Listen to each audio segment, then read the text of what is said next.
It's my knee, doc. I've had this forever. It's gnarly pain. Can you help me?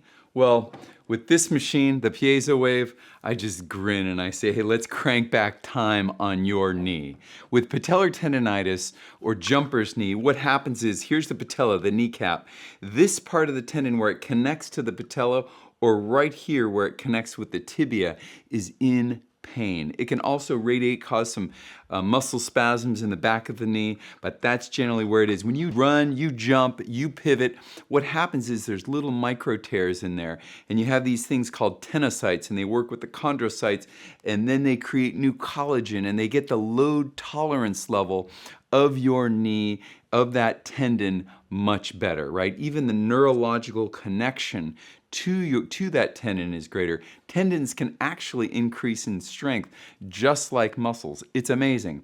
But sometimes that breakdown and that rebuilding process can't keep up, right? You've worked out too much, you get an overuse injury, you may be a little inflammation, maybe that tissue is just rotting. It's not functioning like it should. I started taking up jogging, and within a few weeks I had messed up my knee pretty badly on the right side. It took a while to get an MRI and see what was going on, and by the time that I did, they said that there was some evidence of a patellar injury, but that it looked like it was healing, and that I should just continue with some PT and that I'd be fine. And over the course of the following 3.5 years, I went to probably 6 or 7 different physical therapists, 3 different doctors, and would continue to try different therapies and different exercises that would seem like they were helping for a bit, and then all of a sudden I would relapse and I could barely walk upstairs. At this point, the tendon gets weaker rather than stronger. So how does this machine help that? Well, what happens is the Piezowave sends focused, low energy, focused shockwave at a very prescribed depth right into your tendon. And there what it does is it ping-pongs around, sends that acoustic wave, and it's almost like the tissue just waves. And normal tissue will just wave, and scar tissue or adhesions will break up, and then you get neovascularization, new blood supply to the area. Yes, new blood supply, and then we get new collagen. It stimulates new collagen growth. Believe it or not, that is regeneration. People talk about regenerative medicine. We actually are able to do it with this. 3 months ago, I met Dr. Fields, started a conversation, and he suggested that I come in to try the Piezowave on my patellar tendon. And over the past couple of months, it has gotten to a point where for the first time, I'm really feeling like I'm close to 100% again, and I'm very confident that I'm going to get there.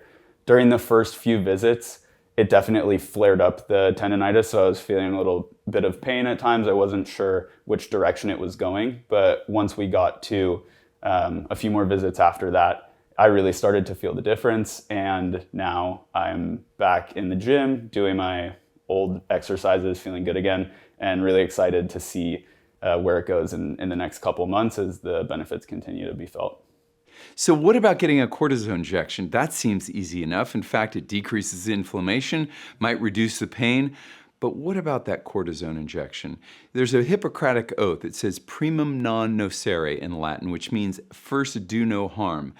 Does cortisone do harm before it does any good? Well, what it does is cortisol, which is your natural form of cortisone, it's secreted if there's a lion that walks in the room, if you have stress in your life, and the brain perceives, okay, I might not have food, I might lose an arm, I'm going to secrete this stress hormone which breaks tissue down, converts it into glucose so that there's free-floating glucose. I have food that my brain can live on for days without a food supply.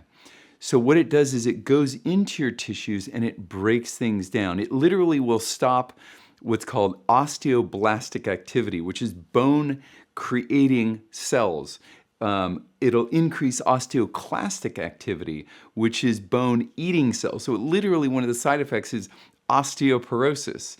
And then it goes in there and it causes chondrocyte apoptosis. A chondrocyte creates collagen in your knee, and so it will stop the creation of collagen. So why not have something that can create regeneration rather than degeneration? The really interesting thing, though, that has been a secondary benefit of the Piezowave is that my initial pain due to the patellar tendon would kind of radiate throughout my knee. And so it was really hard to even pinpoint where the pain was coming from at certain times because it would just kind of jump all over. And now for the past 3 weeks, I've been feeling very, very localized pain to like a 2 centimeter in diameter area on my medial side where the meniscus is. And so we now know that last area that we really need to tackle. And I'm confident that we'll get that fixed too. Let's look at some of the science on it. Extracorporeal shockwave for patellar tendinopathy. Here's what they say. Chronic patellar tendinopathy is an overuse syndrome with pathological changes similar to tendinopathies of the shoulder, elbow, and heel.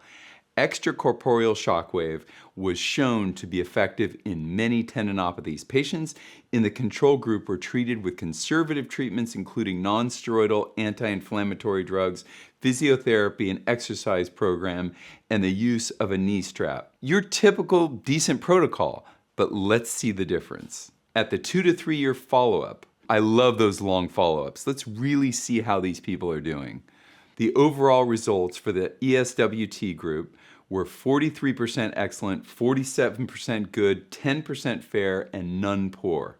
That's 90% with excellent or good results. For the control group, keep in mind the control group was physical therapy, non-steroidal anti-inflammatories, exercise, and even a knee strap. The results were 0% excellent, 50% good, 25% fair, and 25% poor. And they conclude, extracorporeal therapy appeared to be more effective and safer than traditional conservative treatments in the management of patients with chronic patellar tendinopathy. These results are amazing in the light of this. Long-term prognosis for jumper's knee in male athletes reported that 53% had to leave their sports career due to patellar tendinopathy.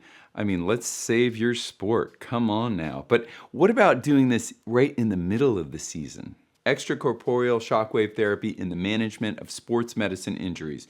ESWT appears to be an effective non-operative treatment for patellar tendinopathy. ESWT may be utilized safely for in-season athletes. The Piezowave can be used the day of a workout in the middle of your rehab. You can't say that with surgery, that's for sure, which leads to this study. The effectiveness of extracorporeal shockwave therapy in lower limb tendinopathy. ESWT is more effective than alternative non-operative treatments, including non-steroidal anti-inflammatory drugs, physical therapy, and an exercise program, and equal to patellar tendinotomy surgery for long-term patellar tendinopathy.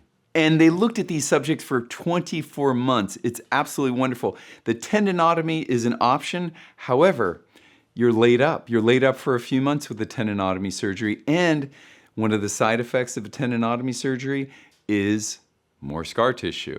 You're not going to get that from this. Winner. But can it really give you new blood vessels? I mean, blood is where that healing's coming from. Watch this study.